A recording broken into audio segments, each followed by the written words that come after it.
when it comes to selling and persuasion is I just want to remind you that selling isn't evil.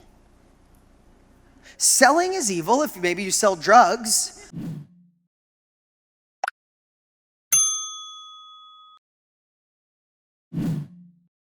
Or you help people that have a gambling addiction. If you help them gamble more, that might be really bad, right? Selling booze to an alcoholic, that's probably really, really bad, right?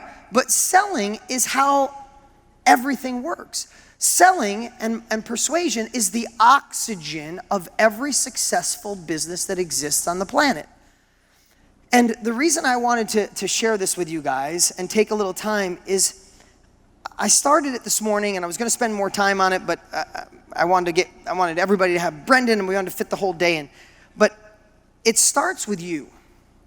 You see, I don't know if it's, and I study this a lot, I don't know if it's the way we're brought up that you always see the sales guys in the movies, like the cheesy sales guy, right? We picture like the used car salesman or the encyclopedia salesman, or like the used car salesman comes home and like kicks his dog. You're like, those damn salesmen, right? And we have this like, this deep feeling, but what if, let me back up a little bit.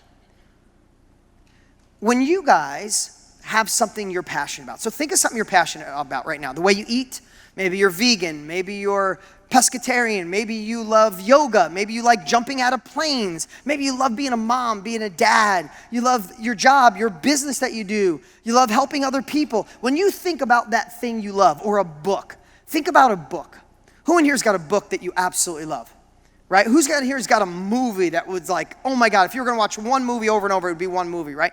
Have you ever told anybody about that movie or about that book? So think about that. When people tell me they can't sell, what I do is I wait a little bit, and I did this with my wife back here. I wait, and then I ask them about something they're excited about. So my wife, it's funny saying my wife, she's been my wife for about 4 weeks now, and we're having a baby. I think this is a busy year, 3 new businesses, new office, new house, wife, and we're having a baby. Woo, woo. But when I first met her, she is a hairstylist and the #1 hairstylist in all of Arizona. So yeah, and I give it up for her on that, right? So when I tell her, this is a girl that makes hundreds and hundreds of thousands of dollars a year when the average hairstylist makes 30 or 40, right? And she's like, oh no, I'm not good at selling. I'm like, oh, okay. There's no way she could be doing what she's doing without good at persuasion. So the reason I'm sharing this is because I set a lot of people up. So I waited, and I said, what's your favorite meal? And I'm going to paraphrase some of this, but she said, oh my God, there is this Italian restaurant. And I remember this story. She said, this Italian restaurant, and I love sauce that's not chunky. And they make the homemade pasta. Oh my God, it's like a little chewy. It's so good. And then they put the sauce over it that's not chunky. It's the smooth red sauce. And the meatballs, oh my God, like you put the fork in it and it just opens up and it's so, oh my, and she's telling me, my mouth is watering as she's telling me, like, I don't want to just go to the restaurant. I want to buy the restaurant so I can have it at my fingertips at all time. So she's telling me this and I'm so dying to go. And I get done, I'm like, you can't sell, huh? I said, you just persuade. She's like, oh my God, that's selling? I'm like, oh my God, yes. Because you're so passionate about it. So many of you that raised your hand this morning, when I said, who's a little nervous about selling, you raised your hand. If I found that thing you were passionate about, you wouldn't just say, oh yeah, I like that restaurant. Like, oh my God, this book, I read this book, it opened me up, I felt different, I changed my relationship, changed my life. But sometimes, when it comes to what we do for a living, we love telling the story of it. We love saying, oh, I love helping people. I love coaching one-on-one. I could get somebody in front of me that are going through a bad relationship. I could turn them around, make them exciting. And then if you say to them, well, how about selling that? They go, oh, well, yeah, I mean, if you want to buy it, you can. I mean, they get nervous and change. You know that? You've seen people do it on stage. So what I want to just encourage you in this quick little, this is a session in our high performance mastermind. We did like 2.5 hours of it. We went deep on it. Was that badass or what? But this is enough for you to understand that take those same emotions, and I'm all over the place here, but think about this. When my wife was telling me about the spaghetti and meatballs, and she sold me on it, was she happy or sad? Was she enthusiastic or low energy? Right? Was she animated? Was her facial expressions and physiology up? Was she trying to help me to have an enjoyable meal? Was there anything she was doing wrong? And was she being the worst version of herself or the absolute best version of herself? the best version of ourselves. And here's how I want you to look at it in two ways. What if you knew for a fact, which I believe that in every single person in this room, that the thing you're going to create, the business you're going to launch, like Emily taking that first step, the book you're going to launch, the coaching you're going to launch, the real estate business you're going to expand. What if you knew that everything you did could only benefit people in a huge way? I said that this morning. Like, you did them a disservice if they went to your competitor, and you did even a worse disservice if they didn't work with you.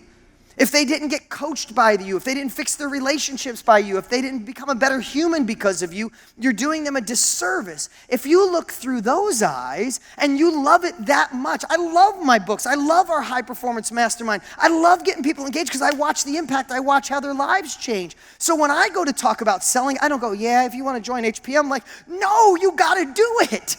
When you look at my book, look how excited I'm getting right now. That's not just some hype. I get so pumped up because I wish someone gave me this stuff when I was younger.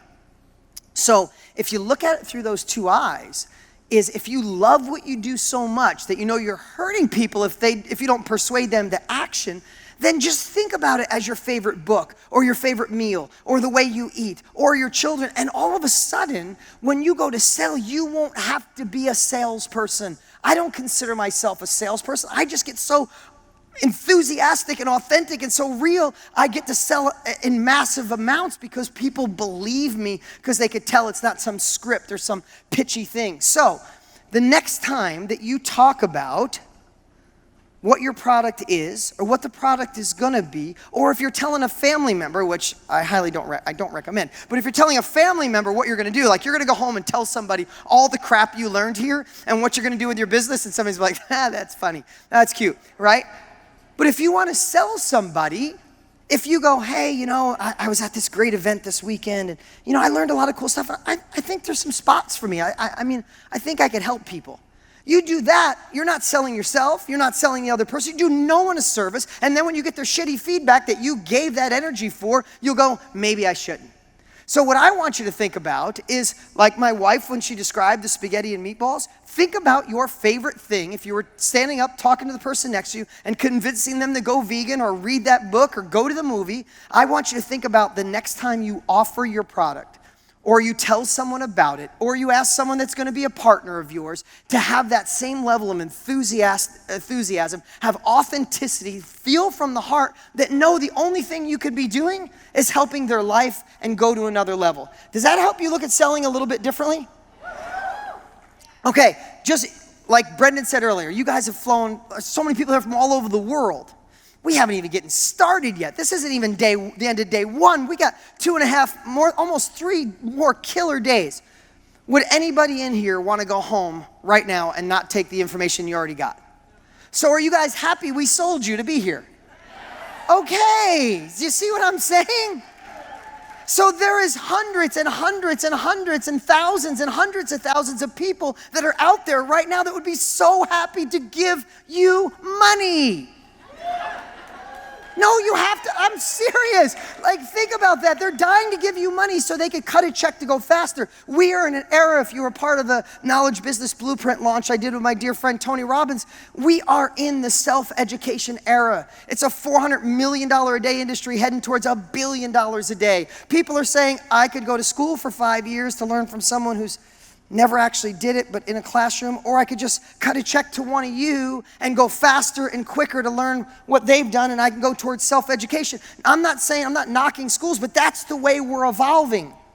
And that just proves that you have the opportunity to jump in so many different ways, help people go faster, share what you know, whether that's in the real estate space, whether that's in any space possible, and enter an industry that's skyrocketing by just being the best version of yourself. And here's the thing that I just hope in this is usually 2 hours, I'm condensing to 9 minutes, is love what you do so much that you convince everybody that needs what you have to offer to say yes to you. Because if they don't say yes to you, they may not do anything with their life. And if they don't say yes to you, they might say yes to a competitor. And when I look through those eyes, man, I light up when I can get someone to say yes. You guys ready to get more yeses? Who's the first person you have to do a sales job on? Yourself. Then you have to take that same thing and know that I don't care how great a book you write, how great a real estate you have, how good a course you build, how good your coaching is. Kevin Costner, Field of Dreams, if you build it, they won't come. So start practicing, start loving persuasion and marketing. We'll go more in it over the next 3 days. You guys like that? All right.